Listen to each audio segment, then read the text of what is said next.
నారా చంద్రబాబు నాయుడు గారు అదేవిధంగా కూటమి ప్రభుత్వం చెప్తున్నట్టే అమరావతి గురించి పచ్చ మీడియానే ట్రోల్ చేస్తుంది. అమరావతి నిర్మించాలంటే 50 సంవత్సరాలు సరిపోదు, 100 సంవత్సరాలు కావాలి అని చెప్పేసి ఇంకొంతమంది అంటారు. పచ్చ మీడియాలోనే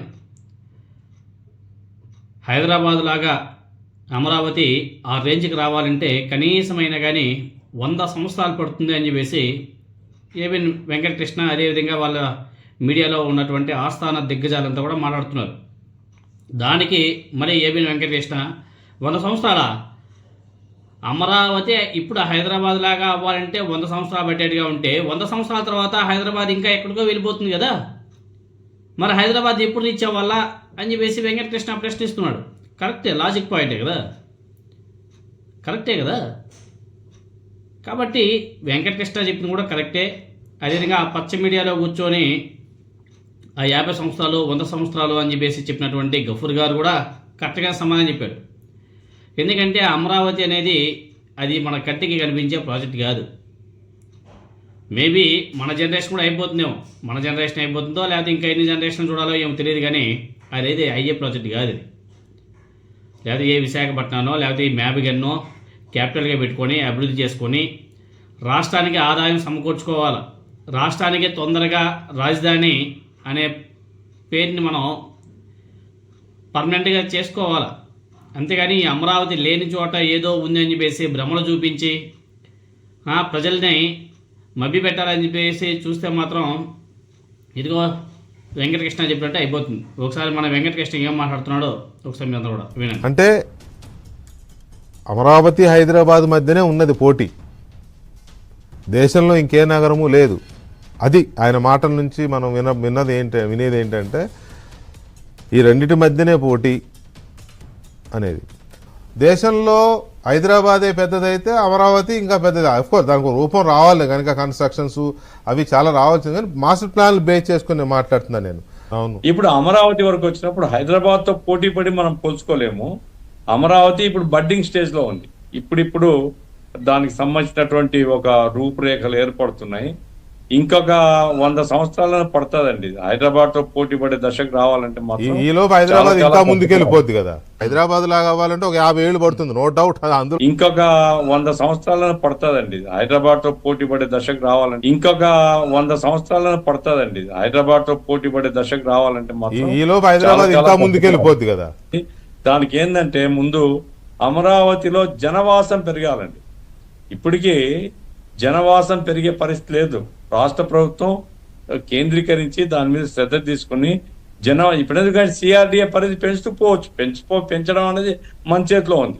కానీ జనవాసం పెరిగితే తప్ప నగర వాతావరణం రాదు. అమరావతికి 360 లక్షల కోట్లు ఎదవల్లారా, 360 లక్షల కోట్లు అమరావతికి. 3 ప్రాంతాలు ఈ విధంగా తప్పుడు ప్రచారం చేస్తారా? అదేంటంటే అంత బీపీ వచ్చింది, పోతారేమని భయపడ్డాను. కాలేజ్ అని డిసప్పాయింట్ అయ్యావా? సర్లేండి, ఎమోషనల్ ఎక్కువ మాట్లాడారు, జాగ్రత్త. రియాక్షన్ చూడు ఎలా ఉంటుందో. అమరావతి నిర్మాణానికి దాదాపుగా 2 నుంచి 4 ట్రిలియన్ డాలర్లు ఖర్చవుతుందని నాడు చంద్రబాబు అన్నారు. బిలియన్స్ ట్రిలియన్స్ డాలర్స్ అంటూ పాష్ గా మాట్లాడితే ఇది సామాన్యులకు అర్థం కాదని అనుకున్నారేమో. అసలు 1 ట్రిలియన్ అంటే ఎంతో తెలుసా? 1,00,000 కోట్లు. 2 నుంచి 4 ట్రిలియన్లు అంటే 2 లక్షల కోట్ల నుంచి 4 లక్షల కోట్లు. కానీ చంద్రబాబు చెబుతున్నది ఇండియన్ కరెన్సీ కాదు సార్, అమెరికన్ డాలర్లలో. అంటే ఆ లెక్కన 1 ట్రిలియన్ డాలర్ అంటే 90 లక్షల కోట్లు దాదాపుగా. 4 ట్రిలియన్ డాలర్లు అంటే దాదాపుగా 360 లక్షల కోట్లు. చంద్రబాబు అచ్చుగుద్దినట్లు 2 నుంచి 4 ట్రిలియన్ డాలర్లని అనడం, జాతీయ పత్రికలు అదే విషయాన్ని అచ్చేయడం జరిగింది. ఇవన్నీ ఆధారాలతో సహా మీకు చూపిస్తాను. Our infrastructure needs, according to him, it is a matter of fact, 2 to 4 trillion. 2 to 4 trillion. 360 లక్షల కోట్లు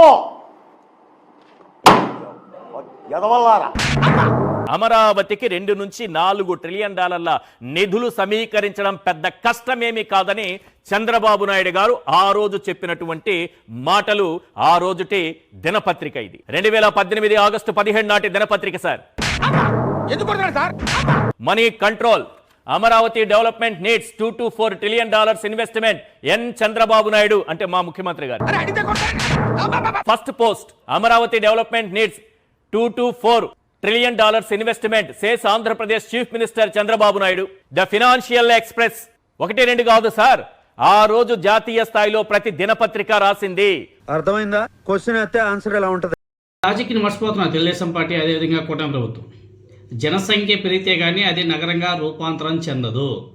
ఎప్పుడైతే జనసంఖ్య పెరుగుతుందో అప్పుడే నగరంగా రూపాంతరం చెందుతుంది, అప్పుడే డెవలప్మెంట్ యాక్టివిటీస్ నడుస్తాయి. చాలా ప్రాసెస్ ఉంటుంది. అలా ఒక విజయవాడ, ఒక గుంటూరు, ఈ 2 ప్రాంతాలను కలుపుకుంటే, మచిలీపట్నం, ఈ 3 ప్రాంతాలను కలుపుకుంటే అప్రాక్సిమేట్గా 40 లక్షలకు పైగానే జనాభా ఉంది. కాబట్టి దానైనా సరే మేవగాన్ అని చెప్పేసి పేరు మార్చుకోండి, దాన్ని క్యాపిటల్గా చేసుకుంటే మంచి జనసంఖ్య ఉంటారు, జనావాసం ఉంటుంది, మంచి బిజినెస్ ఏరియా, మంచి కనెక్టివిటీ ఉంటాయి. లేకపోతే ఒక విశాఖపట్నం ఆల్రెడీ డెవలప్డ్, అది ఇంకా మంచిగా డెవలప్ అయ్యే ఛాన్స్ ఉంది, అన్ని కనెక్టివిటీ ఉంది, జనసంఖ్య మంచిగానే ఉంది, ఇండస్ట్రియల్ పార్క్స్ ఉన్నాయి, ఇండస్ట్రియల్ ఏరియాస్ ఉన్నాయి, చాలా బాగుంది. దాన్ని పెట్టుకోవాలి. రాష్ట్రానికి మధ్యలోనే క్యాపిటల్ కావాలి అనేసి అనుకున్నప్పుడు ఈ మేవగాన్ పెట్టుకోండి. ఎందుకంటే అమరావతి చెప్పాడు కదా ఆయన, గఫూర్గా చెప్పారు, అమరావతి ఈ ప్లేస్లో ఉంటే మాస్టర్ ప్లాన్స్ ఏవైతే ఉన్నాయో అవైతే చాలా అద్భుతంగా ఉన్నాయంట. మాస్టర్ ప్లాన్స్ అంటే డిజైన్స్, గ్రాఫిక్స్ ఉంటాయి కదా, గ్రాఫిక్స్ చాలా అద్భుతంగా ఉన్నాయంట.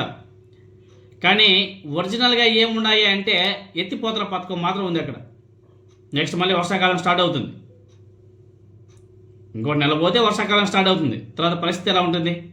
అమరావతి అనేది ఇప్పుడల్లా అయ్యే ప్రాజెక్ట్ కాదు. ఈవెన్ చంద్రబాబు నాయుడు గారి జనరేషన్లో అమరావతిని అట్లీస్ట్ ఒక 10% కూడా ఆయన అక్కడ అభివృద్ధి చేసే అవకాశం ఉండదు. ఇంకో పాయింట్ గుర్తుపెట్టుకోవాలి, అమరావతిలో ఇప్పుడున్నటువంటి ప్రజెంట్ సిచ్యువేషన్లో భూములు కొన్నదెవరు? మొత్తం కూడా బడాబాబులే. అక్కడ కామన్ పీపుల్ ఎవరైనా సరే లివింగ్ ఉండగలరా? సాధారణ ప్రజలు అక్కడ లివింగ్ ఉండగలరా? నివసించే అవకాశం ఉంటుందా? అక్కడ ఉన్నటువంటి రేట్స్, ప్రైస్కి కామన్ పీపుల్ ఎవరైనా సరే వెళ్ళి భూములు కొనే అవకాశం ఉందా? కామన్ పీపుల్ లివింగ్ లేకపోతే ఇంకా అక్కడ జనసంఖ్య ఎలా పెరుగుతుంది? అందరూ ధనవంతులే వెళ్ళి అక్కడ లివింగ్ ఉంటారా? ధనవంతులే లివింగ్ ఉండాలంటే అది క్యాపిటల్ అవ్వదు. ఏ బంజారా హిల్స్, జూబ్లీ హిల్స్ అవుతుంది తప్ప అది హైదరాబాద్ లాంటి నగరం అవ్వదు. హైదరాబాద్ ఏమైనా చిన్న నగరమా? దాంట్లో పేదలు ఉంటారు, పేదలు, మధ్యతరగతి వాళ్ళు, ధనవంతులు, ఇంకా సూపర్ ధనవంతులు, అన్ని కేటగిరీస్ పీపుల్స్ ఉండడం వల్లే హైదరాబాద్ ఆ స్టేజ్కి వెళ్ళింది. Not only Hyderabad, A city అనేది తీసుకోండి. అంతేగాని లేదు మేము ఒక బంజారా హిల్స్, ఒక జూబ్లీ హిల్స్, ఒక మాదాపూర్ లాగా క్రియేట్ చేస్తామంటే అది అలానే ఉంటుంది, ఒక మాదాపూర్ లాగానే ఉంటుంది, అది హైదరాబాద్ లాగా కాదు. మరి ఎందుకు ఆ దిశగా అడుగులు వేయలేకపోతున్నారో కూటమి ప్రభుత్వం అర్థం కావడం. మాట్లాడితే గ్రాఫిక్స్ వేసే క్వాంటమ్ అంటారు, బుల్లెట్ ట్రైన్స్ అంటారు, ఏవో చెప్పేస్తారు. అదే మినిమం బేసిక్ ఇన్ఫ్రాస్ట్రక్చర్ డెవలప్ చేయడానికి 2 లక్షల కోట్లు కావాలనేసి మీరే చెప్తున్నారు. ఈ లెక్కన ఇంకెన్ని లక్షల కోట్లు అవుతుందో ఒకసారి మీరు కూడా ఆలోచన చేసుకోవాలి. కాబట్టి ఇది ఎంతవరకు పాసిబిలిటీ అనేది ఇదిగో ఏబిఎన్ వెంకటకృష్ణ చెప్తున్నాడు. 50 సంవత్సరాలు అన్నాడు, అది పోయింది. తర్వాత 100 సంవత్సరాలు అంటున్నాడు, ఇంకొద్ది రోజులు పోతే అది కూడా పోతుంది. తర్వాత 300 సంవత్సరాలు అంటారు. కాన్ ప్రాజెక్ట్ గురించి ఎందుకు ఇంత తహతహలాడుతున్నారో అర్థం కావడం లేదు. ప్రజల సొమ్మును ఎందుకు అంత విచ్చలవిడిగా ఖర్చు పెడుతున్నారో అర్థం కావడం లేదు. ఎందుకు రాష్ట్రం మీద భారం వేసి అమరావతి అని చెప్పేసి మాట్లాడుతున్నారో అర్థం కావడం లేదు. సరే, ఇప్పటికేమైనా సరే అక్కడ ఏమైనా కన్స్ట్రక్షన్ జరిగిందా అంటే పెద్ద గుడిసున్నా, అంతంత మాత్రమే. గత 2014 నుంచి 2019 వరకు చంద్రబాబు నాయుడు గారు చేసింది ఏం లేదు అక్కడ, అంతా కూడా టెంపరీ. వాటన్నీ కొట్టేసి ఇప్పుడు మళ్ళీ పర్మనెంట్ బిల్డింగ్లు కన్స్ట్రక్షన్ చేస్తారంట. అదేం ఆనందమో మనకైతే అర్థం కావడం. కాబట్టి ప్రజలు ఆలోచన చేయాలి. ప్రజల సొమ్ము అది. చంద్రబాబు నాయుడు గారి సొమ్ము కాదు, జగన్మోహన్ రెడ్డి గారి సొమ్ము కాదు, పవన్ కళ్యాణ్ గారి సొమ్ము కాదు. అక్కడ తీసుకెళ్ళి కట్టడానికి ప్రజల సొమ్ము.